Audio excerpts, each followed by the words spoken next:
Hi guys, this is Jake with All Things Garmisch, and here's another one of my tips and tricks.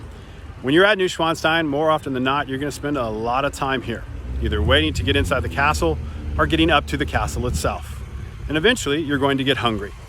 One of my personal favorite things to do is to bring a meal with me. I bring broadside, meats, cheeses, breads, potato chips. I find a nice view somewhere up in the mountains of the lake or of the castle itself, and I sit down and enjoy my own lunch. But if you didn't prepare, or if you want to try and experience some of the cuisine here at Neuschwanstein, you have very limited options. There are a lot of little kiosks and a lot of little restaurants, but all of them are kind of, in my opinion, because I'm a foodie, they're okay. They're all right. But behind me, the Hotel Mueller has a pretty decent coffee shop and also a pretty decent restaurant that's attached to it, but it is pricey. They do have this nice little beer garden right behind me, which I do enjoy. Or when it's open, you can see behind me Hohenschwangau Castle.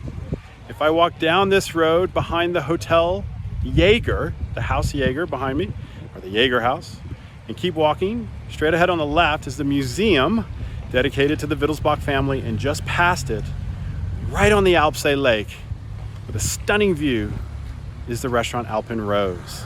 Hopefully it's open, because it's only open on certain times of the year, and that right there is the best restaurant, the best view, the best food, and the best beer. Highly recommend it.